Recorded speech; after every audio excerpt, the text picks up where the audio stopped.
बोलो भागवत भगवान की जय। ओम नमो भगवते वासुदेवाय। श्रीमद् भागवत महापुराण नवम स्कंद पहला अध्याय। बेवस्वत मनु के पुत्र राजा सुदुमन की कथा। राजा परीक्षित ने पूछा, भगवान आपने सब मन मंत्रों और उनमें अनंत शक्तिशाली भगवान के द्वारा किए हुए ऐश्वर्यपूर्ण चरित्रों का वर्णन किया और मैंने उनका श्रवण भी किया। आपने कहा कि पिछले कल्प के अंत में द्रविड़ देश के स्वामी राजऋषि सत्यव्रत ने भगवान की सेवा से ज्ञान प्राप्त किया और वही इस कल्प में व्यवस्थ मनु हुए। अपने उनके इक्ष्वाकु आदि नरपति पुत्रों का भी वर्णन किया। ब्रह्मन आप अब हम पर कृपा करके उनके वंश में होने वालों का अलग अलग चरित्र वर्णन कीजिए। महाभाग हमारे हृदय में सर्वदा ही कथा सुनने की उत्सुकता बनी रहती है। बेवस्वत मनु के वंश में जो हो चुके हैं, इस समय विद्वानों और आगे होने वाले हों, उन सब पवित्र कीर्ति पुरुषों के पराक्रम का वर्णन कीजिए। सूत जी कहते हैं, शौनक आदि ऋषियों ब्रह्मादि ऋषियों की सभा में राजा परीक्षित ने जब यह प्रश्न किया, तब धर्म के परम मर्मज्ञ भगवान श्री सुखदेव जी ने कहा, परीक्षित तुम मनुवंश का वर्णन संक्षेप से सुनो। विस्तार से तो सैकड़ों वर्ष में भी उसका वर्णन नहीं किया जा सकता। जो परम पुरुष परमात्मा छोटे बड़े सभी प्राणियों के आत्मा है, प्रलय के समय केवल वही थे। यह विश्व तथा कुछ भी नहीं था। महाराजा, उनकी नाभि से एक सुवर्णमय कमल कोश प्रकट हुआ। उसी में चतुर्मुख ब्रह्मा जी का आविर्भाव हुआ। ब्रह्मा जी के मन से मरीचि और मरीचि के पुत्र कश्यप हुए। उनकी धर्मपत्नी दक्ष नंदिनी अदिति से विवस्वान सूर्य का जन्म हुआ। विवस्वान की संख्या नामक पत्नी से शाददेव उन्मनु का जन्म हुआ। परीक्षित परम मनस्वी राजा शाददेव ने अपनी पत्नी श्रद्धा के गर्भ से 10 पुत्र उत्पन्न किए। उनके नाम थे इक्ष्वाकु, नृग, शर्याति, दिष्ट, धष्ट, करुष, नरिष्यंत, प्रशद्र, नभग और कवि। वैवस्वत मनु पहले संतानहीन थे। उस समय सर्वसमर्थ भगवान वशिष्ठ ने उन्हें संतान प्राप्त कराने के लिए मित्रावरण का यज्ञ कराया था। यज्ञ के आरंभ में केवल दूध पीकर रहने वाली वैवस्वत मनु की धर्मपत्नी श्रद्धा ने अपने होता के पास जाकर प्रणाम पूर्वक याचना की कि मुझे कन्या ही प्राप्त हो। तब अधर्वयु की प्रेरणा से होता बने हुए ब्राह्मण ने श्रद्धा के कथन का स्मरण करके एकाग्र चित्त से वषटकार का उच्चारण करते हुए यज्ञ कुंड में आहुति दी। जब होता ने इस प्रकार विपरीत कर्म किया, तब यज्ञ के फलस्वरूप पुत्र के स्थान पर इला नाम की कन्या हुई। उसे देखकर शाददेव मनु का मन कुछ विशेष प्रसन्न नहीं हुआ। उन्होंने अपने गुरु वशिष्ठ जी से कहा, भगवान आप लोग तो ब्रह्मादि हैं, आपका कर्म इस प्रकार विपरीत फल देने वाला कैसे हो गया? अरे यह तो बड़े दुख की बात है। वैदिक कर्म का ऐसा विपरीत फल तो कभी नहीं होना चाहिए। आप लोगों का मंत्र ज्ञान तो पूर्ण है ही। इसके अतिरिक्त आप लोग जितेंद्रिय भी हैं तथा तपस्या के कारण निष्पाप हो चुके हैं। देवताओं में असत्य की प्राप्ति के समान आपके संकल्प का यह उल्टा फल कैसे हुआ? परीक्षित, हमारे वृद्ध प्रपिता में भगवान वशिष्ठ ने इसकी अपनी बात सुनकर जान लिया कि होता ने विपरीत संकल्प किया है। इसलिए उन्होंने वैवस्वत मनु से कहा, राजन तुम्हारे होता के विपरीत संकल्प से ही हमारा संकल्प ठीक ठीक पूरा नहीं हुआ। फिर भी अपने तप के प्रभाव से मैं तुम्हें श्रेष्ठ पुत्र दूंगा। परीक्षित, परम यशस्वी भगवान वशिष्ठ ने ऐसा निश्चय करके इस इला नाम की कन्या को ही पुरुष बना देने के लिए पुरुषोत्तम भगवान नारायण की स्तुति की। सर्वशक्तिमान भगवान श्री हरि ने संतुष्ट होकर उन्हें मुँह मांगा वर दिया, जिसके प्रभाव से वह कन्या ही सुदुम्न नामक श्रेष्ठ पुत्र बन गई। महाराज, एक बार राजा सुदुम्न शिकार खेलने के लिए सिंधु देश के घोड़े पर सवार होकर कुछ मंत्रियों के साथ वन में गए। वीर सुदुम्न कवच पहनकर अपने हाथ में सुंदर धनुष एवं अत्यंत अद्भुत बाण लेकर हरिणों का पीछा करते हुए उत्तर दिशा में बहुत आगे बढ़ गए। अंत में सुदुम्न मेरु पर्वत की तरह टीके एक वन में चले गए। उस वन में भगवान शंकर पार्वती के साथ विहार करते रहते हैं। उसमें प्रवेश करते ही वीर सुदुम्न ने देखा कि मैं स्त्री हो गया हूँ और घोड़ा घोड़ी हो गया है। परीक्षित साथ ही उसके सब अनुचरों ने भी अपने को स्त्री रूप में देखा। वे सब एक दूसरे का मुंह देखने लगे। उनका चित्त बहुत उदास हो गया। राजा परीक्षित ने पूछा, भगवान, उस भूखंड में ऐसा विचित्र गुण कैसे आ गया? किसने उसे ऐसा बना दिया? आप कृपा कर हमारे इस प्रश्न का उत्तर दीजिए, क्योंकि हमें बड़ा कौतूहल हो रहा है। श्री सुखदेव जी ने कहा, परीक्षित, एक दिन भगवान शंकर का दर्शन करने के लिए बड़े बड़े व्रतधारी ऋषि अपने तेज से दिशाओं का अंधकार मिटाते हुए उस वन में गए। उस समय अंबिका देवी वस्त्रहीन थी। ऋषियों को सहसा आया देख वे अत्यंत लज्जित हो गईं। झटपट उन्होंने भगवान शंकर की गोद से उठकर वस्त्र धारण कर लिया। ऋषियों ने भी देखा कि भगवान गौरी शंकर इस समय विहार कर रहे हैं, इसलिए वहां से लौटकर वे भगवान नर नारायण के आश्रम पर चले गए। उसी समय भगवान शंकर ने अपनी प्रिया भगवती अंबिका को प्रसन्न करने के लिए कहा कि मेरे सिवा जो भी पुरुष इस स्थान में प्रवेश करेगा वही स्त्री हो जाएगा। परीक्षित तभी से पुरुष उस स्थान में प्रवेश नहीं करते। अब सुदुम्न स्त्री हो गए थे, इसलिए वे अपने स्त्री बने हुए अनुचरों के साथ एक वन से दूसरे वन में विचरने लगे। उसी समय शक्तिशाली बुद्ध ने देखा कि मेरे आश्रम के पास ही बहुत सी स्त्रियां घिरी हुई एक सुंदर स्त्री विचर रही है। उन्होंने इच्छा की है मुझे प्राप्त हो जाए। उस सुंदरी स्त्री ने भी चंद्रकुमार बुद्ध को पति बनाना चाहा। इस पर बुद्ध ने उसके गर्भ से पुरुरुवा नाम का एक पुत्र उत्पन्न किया। इस प्रकार मनुपुत्र राजा सुदुम्न स्त्री हो गए। ऐसा सुनते ही कि उन्होंने उस अवस्था में अपने कुल पुरोहित वशिष्ठ जी का स्मरण किया। सुदुम्न की यह दशा देखकर वशिष्ठ जी के हृदय में कृपावश उत्पन्न पीड़ा हुई। उन्होंने सुदुम्न को पुनः पुरुष बना देने के लिए भगवान शंकर की आराधना की। भगवान शंकर वशिष्ठ जी पर प्रसन्न हुए। परीक्षित, उन्होंने उनकी अभिलाषा पूर्ण करने के लिए अपनी वाणी को सत्य रखते हुए ही यह बात कही, वशिष्ठ, तुम्हारा यह यजमान 1 महीने तक पुरुष रहेगा और 1 महीने तक स्त्री। इस व्यवस्था से सुदुम्न इच्छानुसार पृथ्वी का पालन करें। इस प्रकार वशिष्ठ जी के अनुग्रह से व्यवस्था पूर्वक अभिष्ट पुरुषत्व लाभ करके सुदुम्न पृथ्वी का पालन करने लगे, परंतु प्रजा उनका अभिनंदन नहीं करती थी। उनके 3 पुत्र हुए, उत्कल, गय और विमल।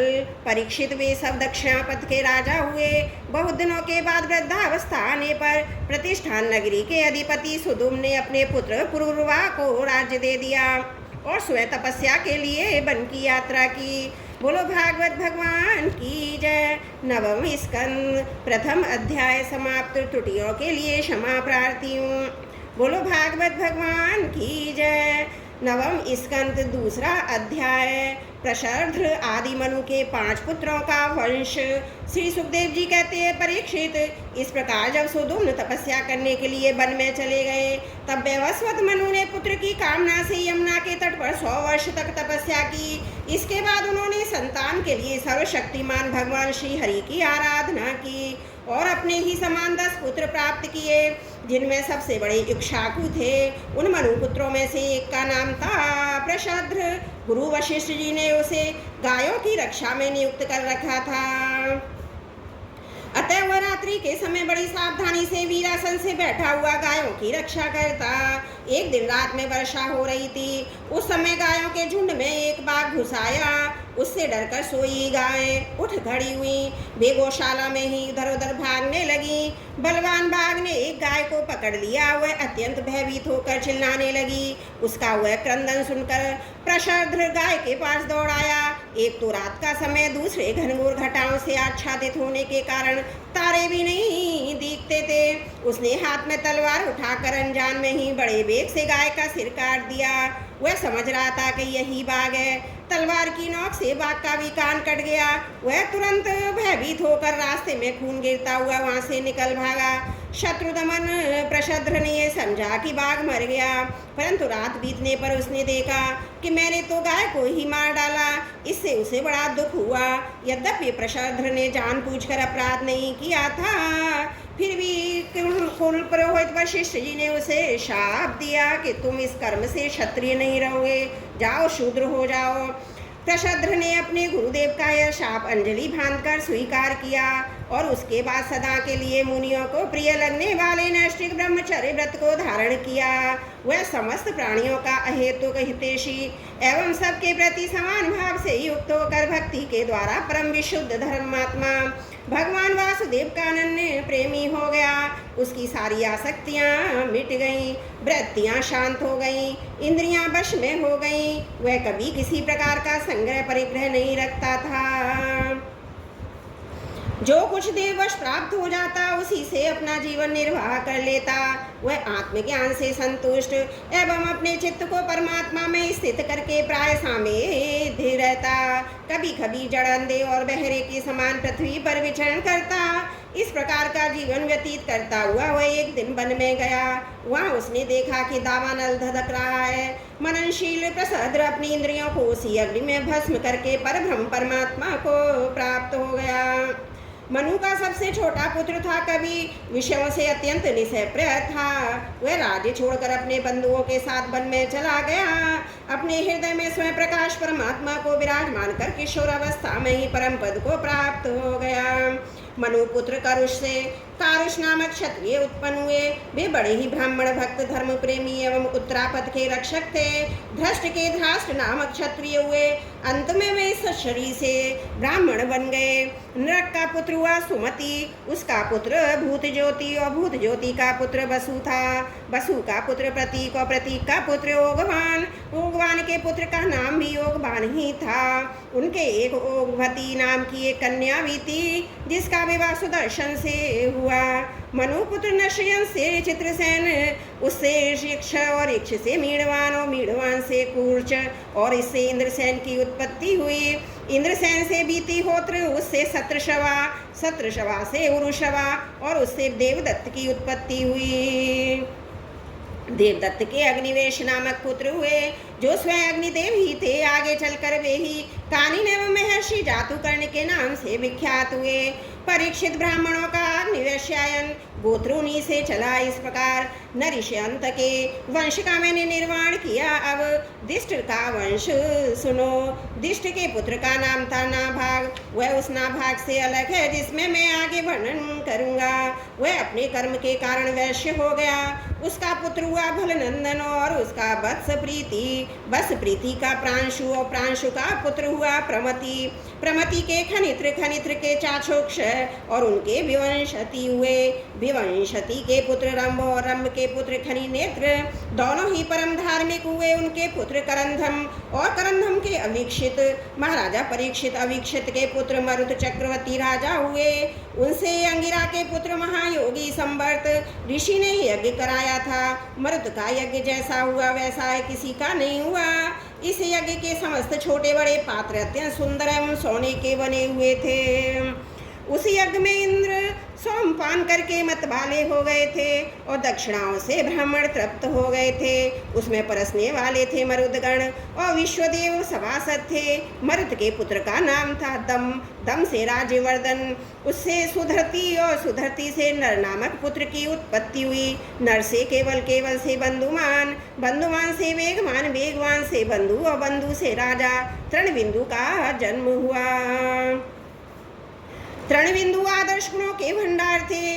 अप्सराओं में श्रेष्ठ अलम्बुषा देवी ने उनको वरण किया, जिससे उनके कई पुत्र और इड़ाबिड़ा नाम की एक कन्या उत्पन्न हुई। मुनिवर विश्रवा ने अपने योगेश्वर पिता पुलस्त्य जी से उत्तम विद्या प्राप्त करके इड़ाबिड़ा के गर्भ से लोकपाल कुबेर को पुत्र रूप में उत्पन्न किया। महाराजा तृणबिंदु के अपनी धर्मपत्नी से 3 पुत्र हुए, विशाल, शून्यबंधु और धूम्रकेतु।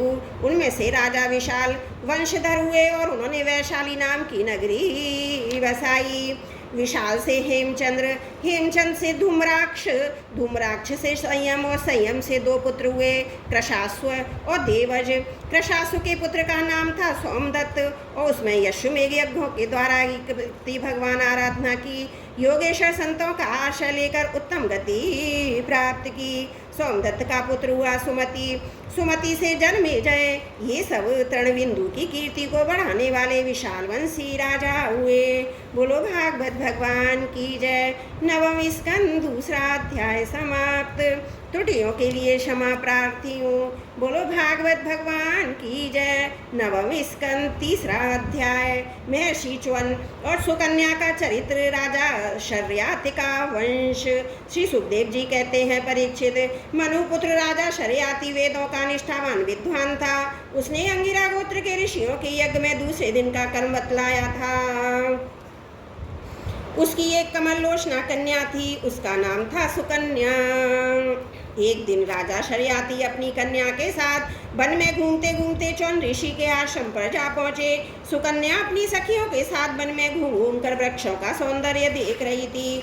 उसने एक स्थान पर देखा कि 22 दीमकों की एकत्रित की हुई मिट्टी के छेद में से जुगनू की तरह 2 ज्योतियां दिख रही हैं। देव की कुछ ऐसी ही प्रेरणा थी। सुकन्या ने बाल सुलभ चपलता से एक कांटे के द्वारा उन ज्योतियों को भेद दिया। इससे उनमें से बहुत सा खून बह चला। उसी समय राजा शर्याति के सैनिकों का मलमूत्र रुक गया।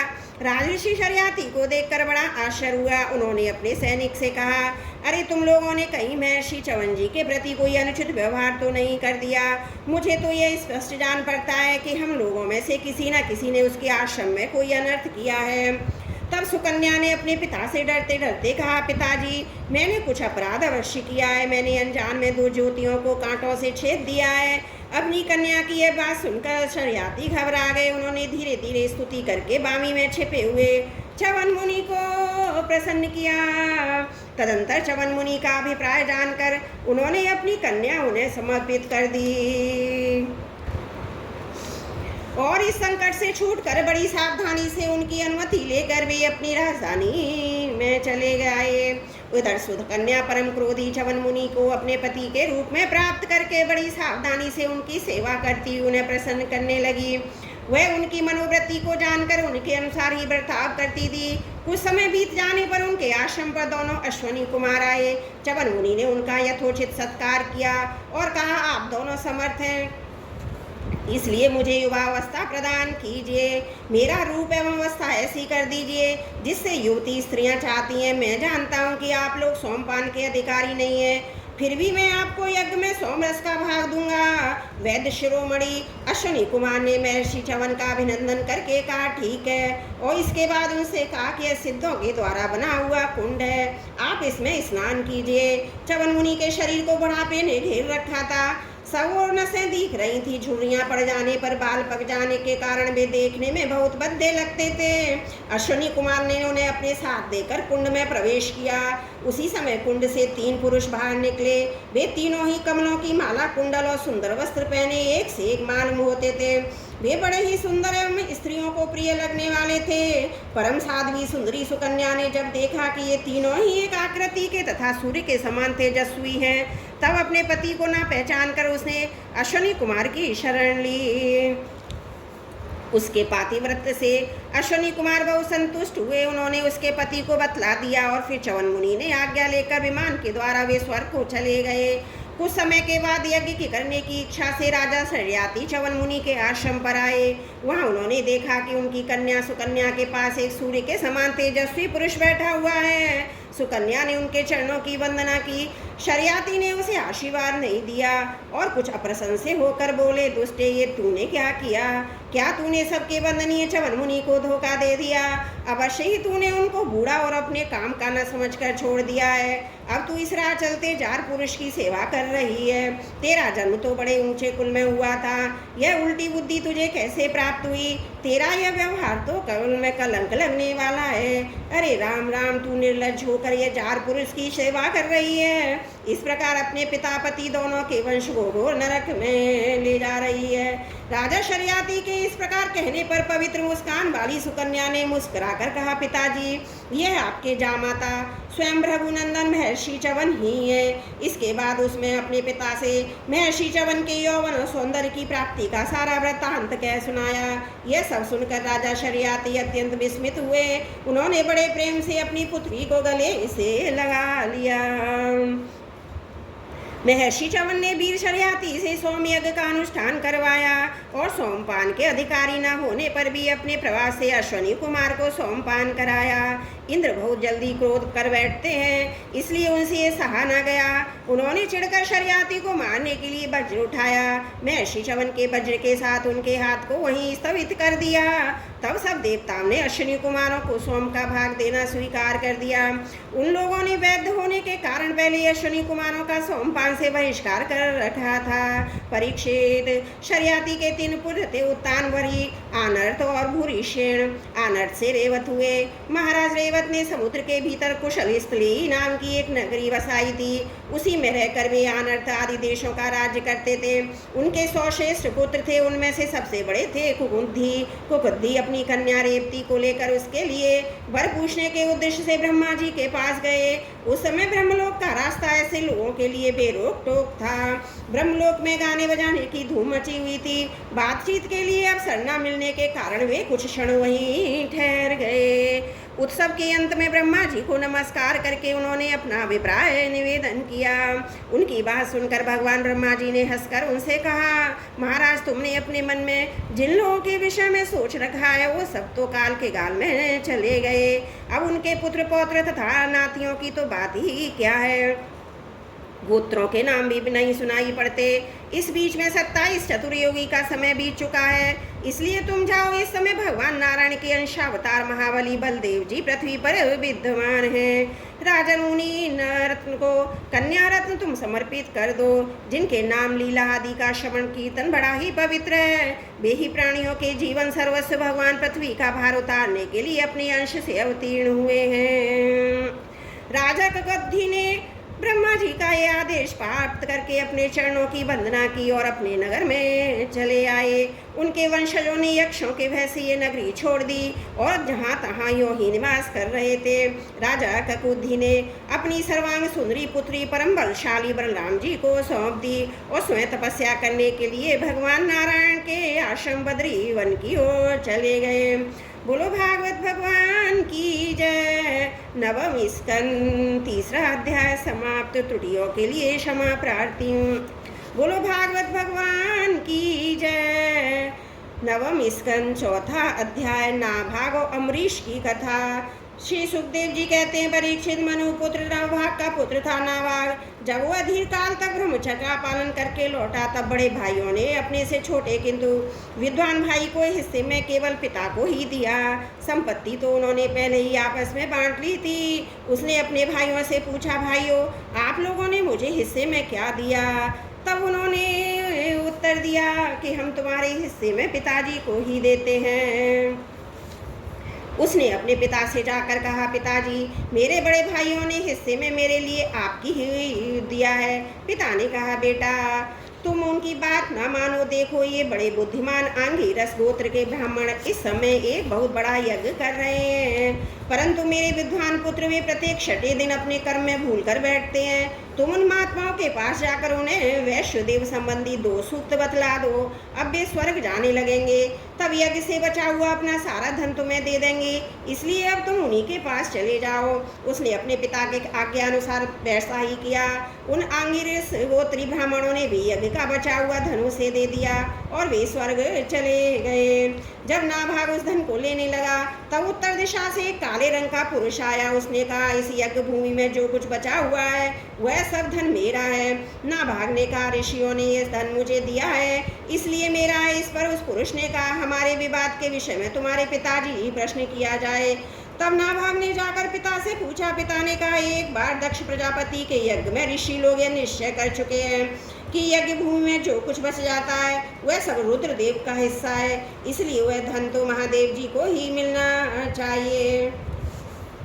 नाभाग ने जाकर उन काले पुरुष के रुद्र भगवान को प्रणाम किया। कहा, प्रभु यज्ञ भूमि की सभी वस्तुएं आपकी हैं। मेरे पिता ने ऐसा ही कहा है। भगवान मुझसे अपराध हुआ, मैं सिर झुकाकर आपसे क्षमा मांगता हूँ। तब भगवान रुद्र ने कहा, तुम्हारे पिता ने धर्म के अनुकूल निर्णय दिया है। अब तुमने भी मुझसे सत्य ही कहा है। तुम वेदों का अर्थ तो पहले से ही जानते हो।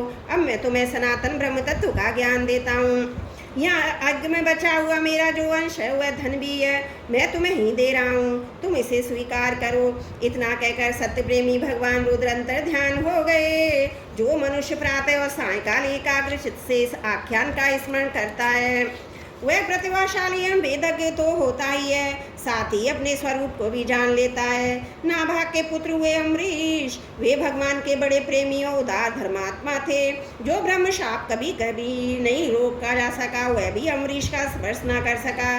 राजा परीक्षित ने पूछा, भगवान, मैं परम ज्ञानी राजऋषि अम्बरीश का चरित्र सुनना चाहता हूँ। ब्राह्मण ने क्रोधित होकर उन्हें ऐसा दंड दिया जो किसी प्रकार टाला नहीं जा सकता, परंतु वह भी उनका कुछ न बिगाड़ सका। श्री सुखदेव जी ने कहा, परीक्षित, अम्बरीश बड़े भाग्यवान थे। पृथ्वी के सातों द्वीप, अचल संपत्ति, अतुलनीय ऐश्वर्य को उन्होंने प्राप्त किया था। यद्यपि वे सब साधारण मनुष्यों के लिए अत्यंत दुर्लभ वस्तु है, फिर भी वे इन्हें स्वप्न तुल्य समझते थे, क्योंकि वे जानते हैं कि जिस धन वैभव के लोभ में पड़कर मनुष्य घोर नरक में जाता है, वह केवल 4 दिन की चांदनी है, उसका दीपक तो बुझा बुझाया है। भगवान श्री कृष्ण में और उनके प्रेमी साधुओं में उनका परम प्रेम था। उस प्रेम के प्राप्त हो जाने पर तो यह सारा विश्व और इसकी समस्त संपत्तियां मिट्टी के डेले के समान जान पड़ती हैं। उन्होंने अपने मन को श्री कृष्ण चंद्र के चरणाबिंदुगल में, वाणी को भगवत गुणानुवर्धन में, हाथों को श्री हरि मंदिर के मार्जन सेवन में, अपने कानों को भगवान अच्युत की मंगलमयी कथा के श्रवण में लगा रखा था। उन्होंने अपने नेत्र मुकुंद मूर्ति एवं मंदिरों के दर्शनों में, अंग संग भगवत भक्तों के शरीर स्पर्श में, नासिका उनके चरण कमलों में चढ़ी श्रीमती तुलसी के दिव्य गंध में और रसना जिब्या को भगवान के प्रति अर्पित नैवेद्य प्रसाद में संलग्न कर दिया था। अम्बरीश के पैर भगवान के क्षेत्र आदि के पैदल यात्रा करने में ही लगे रहते हैं। वे सिर से भगवान श्री कृष्ण के चरण कमलों की वंदना किया करते हैं। राजा अम्बरीश ने माला चंदन आदि भोग सामग्री को भगवान की सेवा में समर्पित कर दिया था, भोगने की इच्छा से नहीं, बल्कि इसलिए कि इससे वह भगवत प्रेम प्राप्त हो, जो पवित्र कीर्ति भगवान के निर्जनों में ही निवास करता है। इस प्रकार उन्होंने अपने सारे कर्म यज्ञ पुरुष इंद्रियातीत भगवान के प्रति उन्हें सर्वात्मा एवं सर्वस्वरूप समझकर समर्पित कर दिए थे और भगवत भक्त ब्राह्मणों की आज्ञा के अनुसार वे इस पृथ्वी का शासन करते थे। उन्होंने धन्य नाम के निर्जल देश में सरस्वती नदी के प्रभाव के सामने वशिष्ठ, सिद्ध, गौतम आदि भिन्न भिन्न आचार्यों द्वारा महान ऐश्वर्य के कारण सर्वांग परिपूर्ण तथा बड़ी बड़ी दक्षिणा वाले अनेकों अश्वमेध यज्ञ करके यज्ञाधिपति भगवान की आराधना की थी। उनके यज्ञों में देवताओं के साथ जब सदस्य ऋत्विज बैठ जाते थे, तब उनकी पलकें नहीं पड़ती थीं और वे अपने सुंदर वस्त्रों वैसे ही रूप के कारण देवताओं के समान दिखाई पड़ते थे। उनकी प्रजा महात्माओं के द्वारा गाये हुए भगवान के उत्तम चरित्रों का किसी समय बड़े प्रेम से श्रवण करती और किसी समय उनका गान करती। इस प्रकार उनके राज्य के कुछ मनुष्य देवताओं के अत्यंत प्यारे स्वर्ग की भी इच्छा नहीं करते। अपने हृदय में अनंत प्रेम का दान करने वाले श्री हरि का नित्य निरंतर दर्शन करते रहते थे, इसलिए उन लोगों को यह भोग सामग्री भी हर्षित नहीं कर पाती थी, जो बड़े बड़े सिद्धों को भी दुर्लभ है। वे वस्तुएं उनके आत्मानंद के सामने अत्यंत तुक्ष और तिरस्कृत भी थी। राजा अम्बरीश इस प्रकार तपस्या से युक्त भक्ति योग प्रजापालन रूप सर्वधर्म के द्वारा भगवान को प्रसन्न करने लगे और धीरे धीरे उन्होंने सब प्रकार की आसक्तियों का परित्याग कर दिया। घर, स्त्री, पुत्र, भाई, बंधु, बड़े बड़े हाथी, रथ, घोड़े एवं पैदलों की चतुरंगणी सेना, अक्षय रत्न, आभूषणों, आयुध आदि समस्त वस्तुएं तथा कभी समाप्त न होने वाले कोशों के संबंध में उनका ऐसा दृढ़ निश्चय था कि वे सबके सब असत्य हैं। उनकी अनन्य प्रेममयी भक्ति से प्रसन्न होकर भगवान ने उनकी रक्षा के लिए सुदर्शन चक्र को नियुक्त कर दिया था, जो विरोधियों को भयभीत करने वाला एवं भगवत भक्तों की रक्षा करने वाला है। राजा अम्बरीश की पत्नी भी उन्हीं के समान धर्मशील, संसार से विरक्त एवं भक्ति परायण थी। एक बार उन्होंने अपनी पत्नी के साथ भगवान श्री कृष्ण की आराधना करने के लिए 1 वर्ष तक द्वादशी प्रधान एकादशी व्रत करने का नियम ग्रहण किया।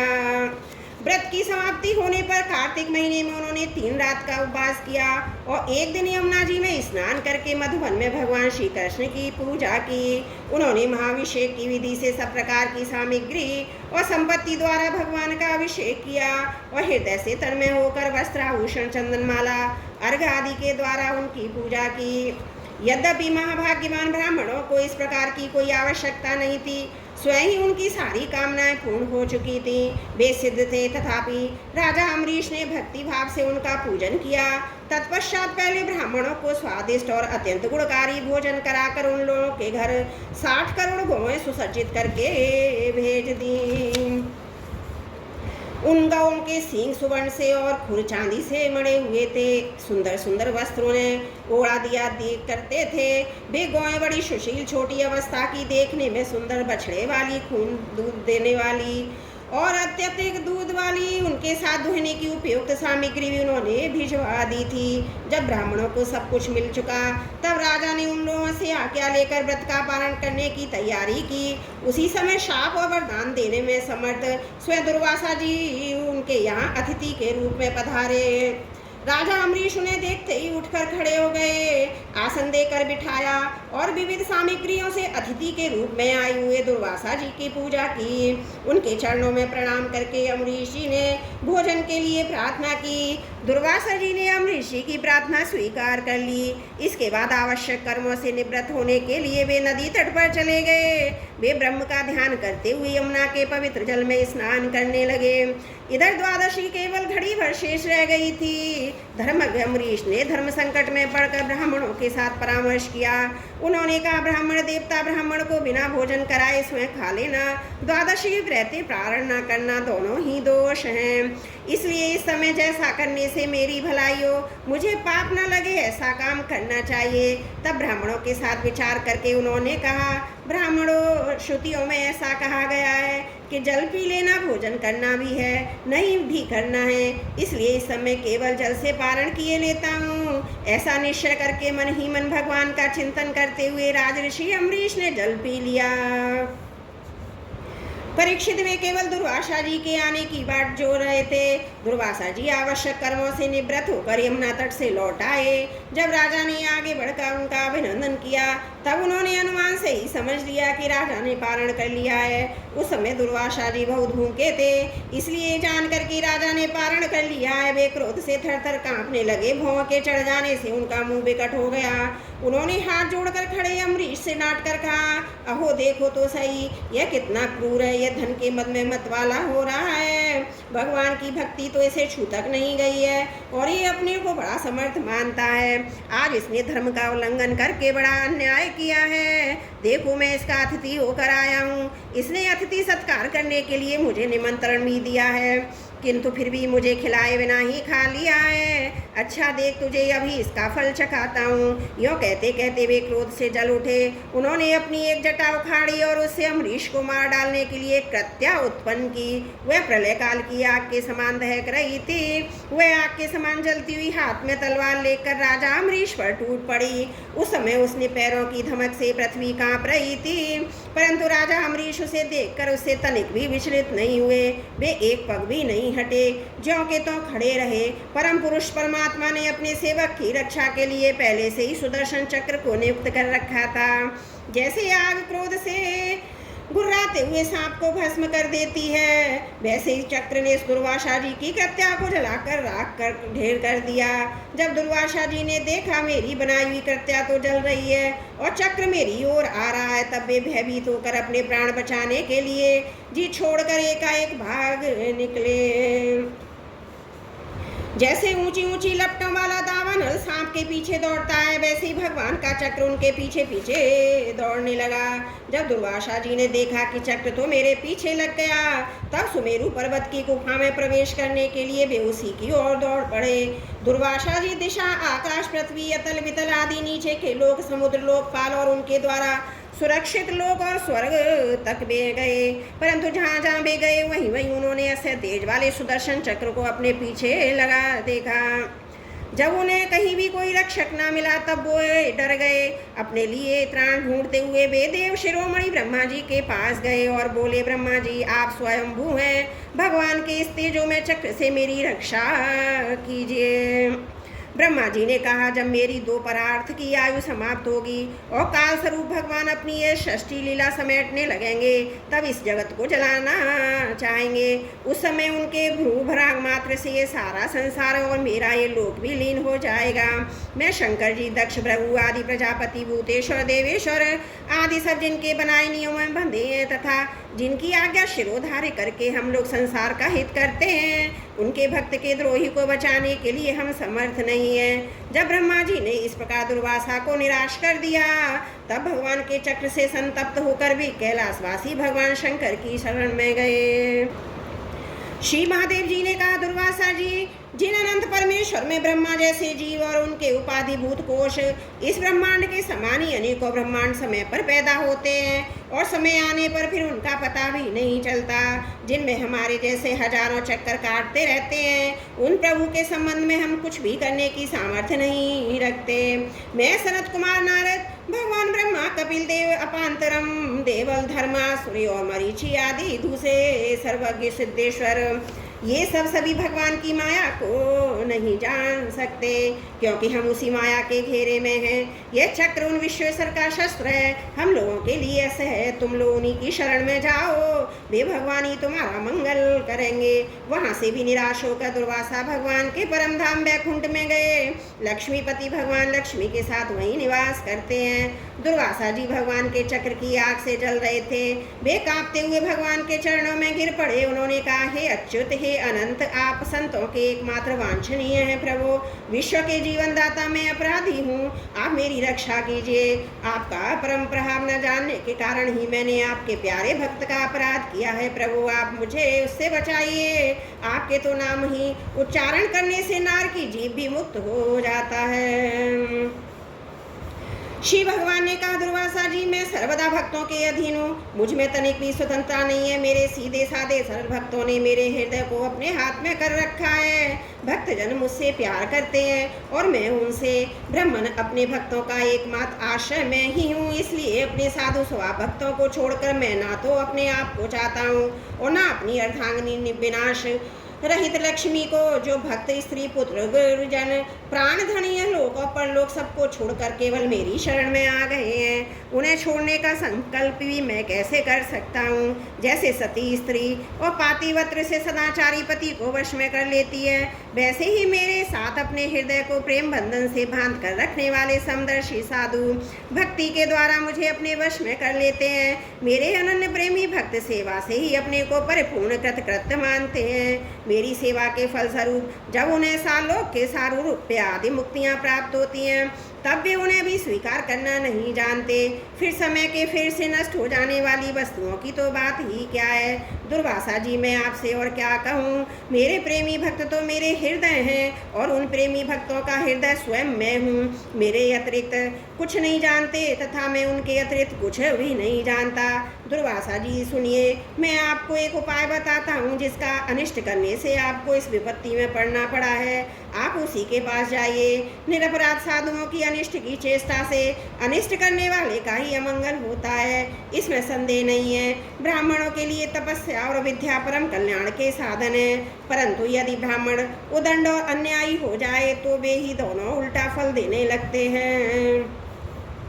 दुर्वासा जी, आपका कल्याण हो। आप नाभाग नंदन परम भाग्यशाली राजा अम्बरीश के पास जाइए और उनसे क्षमा मांगिए, तब आपको शांति मिलेगी। बोलो भागवत भगवान की जय। नवम स्कंद चौथा अध्याय समाप्त। त्रुटियों के लिए क्षमा प्रार्थी हूँ।